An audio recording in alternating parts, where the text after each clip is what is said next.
voilà, donc l'idée c'est, voilà, on a identifié un certain nombre d'allées, mais finalement elles sont où? Est-ce qu'une cartographie interactive pourrait finalement nous servir au tourisme?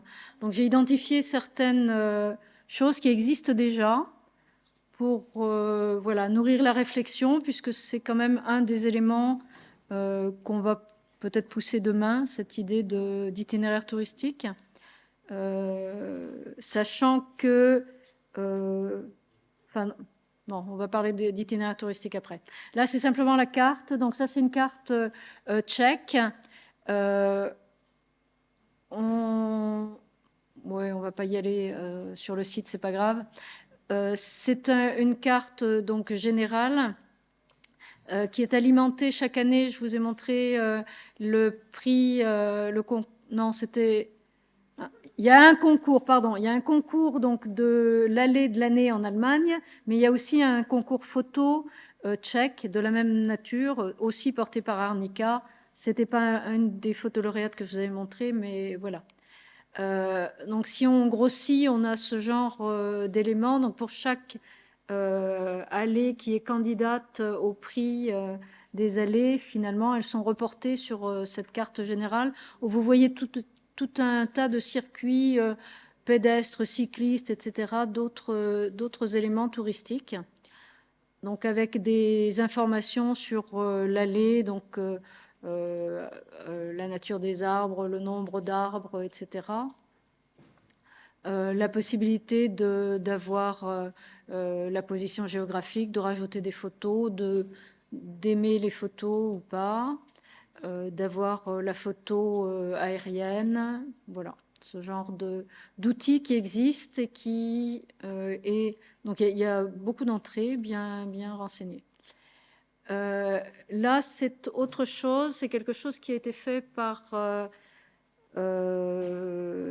Marina Cervera, qui a été lauréate de la formation, alors je ne sais plus, le nôtre à l'école de paysage de Versailles, et qui, dans ce cadre, avait monté un wiki allée sur lequel elle m'avait interrogée. Donc mon nom figurait un moment, et on voulait l'améliorer parce que, bon, je pense qu'il est un peu basique. Pour l'instant, il est surtout alimenté par des photos Google. Il permet aussi d'avoir voilà, des indications sur la longueur, sur le type d'arbre. Voilà, c'est un peu... Il faudrait un travail d'informaticien derrière pour améliorer la chose. Voilà le genre de formulaire à renseigner. C'est envoyé, donc je ne sais pas bien qui le gère d'ailleurs. Et pour l'instant, il ne doit pas y avoir beaucoup de contributeurs, mais c'est ouvert et c'est possible. Une autre carte qui existe, donc qui est allemande, qui est portée par une université qui est extrêmement riche et qui comporte aussi des allées d'arbres. Donc là, là j'ai pris sur l'île de Rügen. Vous voyez tous ces petits carrés, c'est en fait toute une série de typologies d'éléments touristiques intéressants, patrimoniaux, architecturaux, naturels, etc. Et en particulier les allées d'arbres, avec là aussi des photos qui peuvent être renseignées, différentes données concernant ce patrimoine. On a parlé, Jürgen Peters nous a montré la Deutsche Alleenstraße, donc l'itinéraire touristique allemand qui traverse toute l'Allemagne depuis l'île de Rügen tout au nord-est jusqu'au lac de Constance, avec des bifurcations, qui est élément quand même intéressant à savoir avec tout ce qu'on va pouvoir raconter demain, en particulier avec Sonia Dümpelmann. Cet itinéraire touristique a été porté après la réunification, au moment où il y a eu des menaces d'abattage, enfin des abattages effectifs dans l'ex-RDA, qui étaient extrêmement riches, puisqu'ils n'avaient pas eu les problématiques de circulation qu'on a eues nous. Et du coup, avec l'ADAC, qui est donc l'Automobile Club, qui doit être le 2e ou 3e mondial, qui s'est engagé, alors que dans les années 60, il avait été favorable à tous les abattages. Là, il s'est engagé aux côtés des défenseurs des allées d'armes. Et pour essayer de les sauver, donc, ils ont travaillé sur un itinéraire touristique. Et c'était aussi une manière de recoudre ensemble l'Est et l'Ouest. Donc, une allée d'armes comme un moyen aussi de cohésion. Donc, il y a possibilité d'aller voir les routes. Voilà, on a là un extrait. Alors ça, c'est une autre allée touristique en Allemagne. Donc la Deutsche Alleenstraße a inspiré la Lippische Alleenstraße, donc qui est plus du côté ouest, mais qui a en Rhénanie du Nord-Westphalie, qui a aussi conservé pas mal d'allées d'arbres. Voilà, on a aussi de la cartographie et je pense que c'était tout. Oui.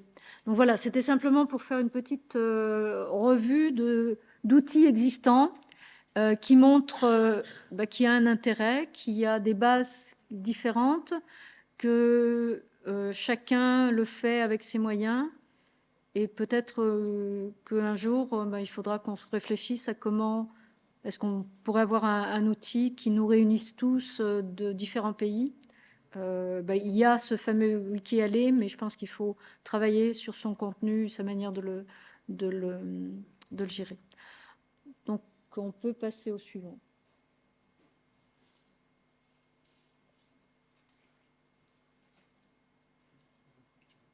Là, c'est le suivant.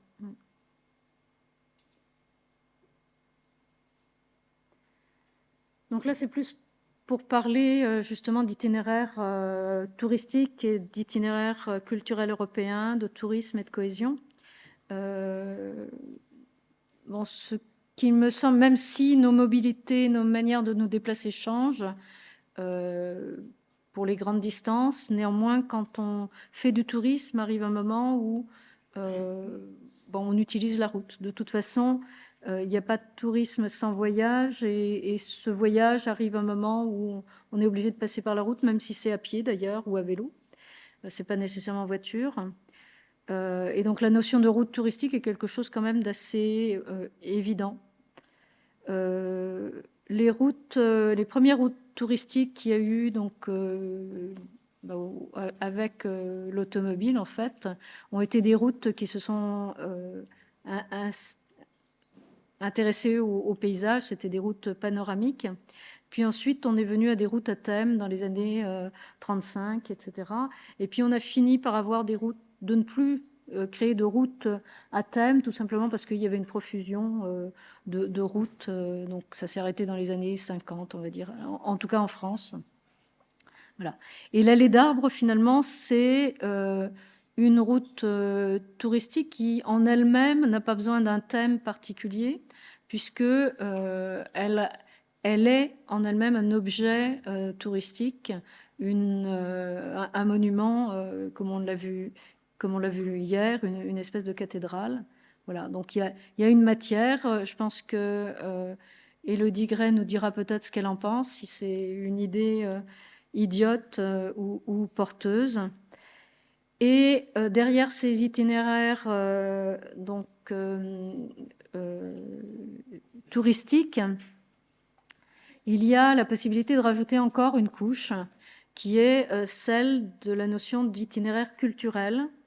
Itinéraire culturel européen, donc c'est un projet, c'est quelque chose qui est porté par le Conseil de l'Europe, voilà, et qui est en fait avec les mêmes objectifs comme la Convention européenne du paysage, comme tous les outils portés par le Conseil de l'Europe, qui a comme objectif de s'adosser aux valeurs du Conseil de l'Europe et là, en particulier, de préserver le patrimoine culturel dans l'esprit de la Convention de Grenade, donc ça c'est une des conventions du Conseil de l'Europe, de préserver les paysages, la Convention du paysage, et de préserver aussi la nature, la Convention de Berne. Et bien sûr, la promotion du tourisme avec l'activité économique. Et ça, c'est en relation avec la Commission européenne, puisque des liens se sont noués au fil du temps et que c'est une nouvelle compétence de la Commission européenne. La forme de ces itinéraires culturels européens, en fait, ce n'est pas nécessairement des itinéraires continus. Par contre, ce sont des réseaux qui couvrent un maximum de l'Europe, donc soit toute l'Europe ou des parties de l'Europe, et qui rassemblent justement des sites culturels importants. Donc, dans les itinéraires continus, il y a les chemins de Saint-Jacques, qui sont le premier itinéraire culturel européen, ou bien des itinéraires qui ne le sont pas, le réseau des cimetières importants en Europe, par exemple. Donc, les conditions à remplir pour être reconnu itinéraire culturel européen, il faut déjà un concept qui soit cohérent. Il faut un réseau efficace qui puisse porter qui puisse être un support de cet itinéraire avec un maximum de pays, notamment d'Europe centrale et orientale, avec une diversité aussi de partenaires, des partenaires politiques, des VIP, des ONG, des mouvements de jeunesse, puisqu'on est toujours dans cette dimension de cohésion européenne, de démocratie, d'état de droit et de valeurs, vraiment de valeurs. Il faut aussi que ce soit un sujet intéressant, donc qu'il y ait un comité scientifique interdisciplinaire qui sera responsable du contenu, un interlocuteur qui soit partenaire contractuel réel, avec une structure juridique, un plan financier, un plan marketing, un plan de com, voilà, quelque chose de solide pour pouvoir présenter et être reconnu. Voilà. L'intérêt, c'est pouvoir être plus visible, reconnu, pouvoir chercher des financements. Le Conseil de l'Europe ne finance pas, mais permet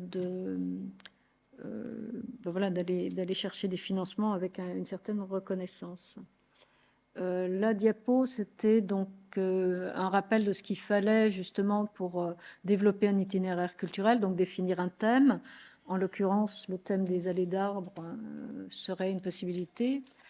Identifier des éléments du patrimoine, donc là, c'est des portions d'itinéraires, d'où ce croisement aussi avec des itinéraires touristiques possibles. On pourrait imaginer qu'on a quelque chose comme la Deutsche Alleenstraße, la Lippische Alleenstraße, l'itinéraire touristique des allées de l'Aude, qu'on les groupe. Ça peut être sur des thématiques particulières, ça peut être des points particuliers. Dans l'histoire des allées, on a les allées des remparts, on a les allées de cimetières, on a les allées de canaux. Il peut y avoir des tas de sous. C'est un thème tellement riche qu'on peut aussi avoir comme ça des entrées différentes. Créer un réseau européen, on est européen là présent, coordonner des actions communes, créer une visibilité commune. Voilà. Donc l'idée, c'est vraiment d'encourager la notion de coopération, stimuler un débat scientifique et social autour du thème. Et les domaines dans lesquels les itinéraires culturels doivent finalement travailler, c'est une coopération en matière de recherche et de développement, la valorisation de la mémoire, de l'histoire, les échanges éducatifs et culturels pour les jeunes. Donc c'est vraiment penser à la citoyenneté, y compris des jeunes, bien sûr, pour l'avenir. Le croisement avec la création artistique, la pratique artistique et le tourisme et le développement durable. Là, c'est une petite carte avec des points qui sont reliés par des itinéraires. Il existe un guide donc, pour la gestion des itinéraires culturels. Il y a des tas d'outils si vous allez sur le site des itinéraires culturels. Et j'ai essayé d'identifier déjà des itinéraires culturels européens qui pourraient intéresser et être intéressés par la thématique. Et sans avoir pris contact avec l'itinéraire européen des jardins historiques, en fait, comme j'ai un petit peu communiqué sur LinkedIn autour du colloque, il y a 10 jours, mais c'était vraiment limite, c'était autour d'un week-end. J'ai eu un contact de la personne qui gère l'itinéraire européen des jardins historiques qui m'a dit « On est très intéressé, si vous faites quelque chose, on est très intéressé. Et pour votre colloque, on pourrait même vous donner notre logo pour marquer notre soutien. » Sauf que les choses partaient déjà à l'impression, c'était trop tard. Voilà. Via Regia, donc, qui est aussi intéressante puisqu'il y a eu à un moment un projet de plantation d'une allée transfrontalière en lien avec Via Regia entre la Pologne et l'Allemagne. Donc Piotr a des contacts, j'ai pas repris contact avec les gens, c'est tombé à l'eau, bon voilà, mais des choses. Il y a la route européenne des cimetières qui existe, et donc évidemment les allées d'arbres sont possibles. L'itinéraire européen des villes thermales historiques, les parcs thermaux avaient des allées d'arbres, bien évidemment. Destination Napoléon, quand on parle d'allées d'arbres à l'étranger, vous feriez ce même colloque en République tchèque, en Allemagne, français, on vient vous voir et on vous dit « Ah, Napoléon !» Voilà. Et ce qui est très drôle, c'est qu'il y a aussi Napoléon qui est invoqué en Suède, bien que Napoléon n'ait rien à voir avec la Suède, sauf que il y a eu une rencontre, je crois, loupée, enfin je ne sais plus trop quoi, mais il y a une histoire où Napoléon intervient aussi. Et donc on parle aussi de Napoléon en Suède à propos des allées françaises. Voilà. Et puis, bien sûr, la route des impressionnismes aussi, puisque beaucoup de tableaux impressionnistes représentent des allées d'arbres. Ben voilà, c'était mon petit élément sur... voilà, pour vous présenter ce que c'est, si vous ne saviez pas ce que c'était, en quelques mots, et puis qu'on puisse en reparler demain, peut-être plus précisément. Merci, Chantal.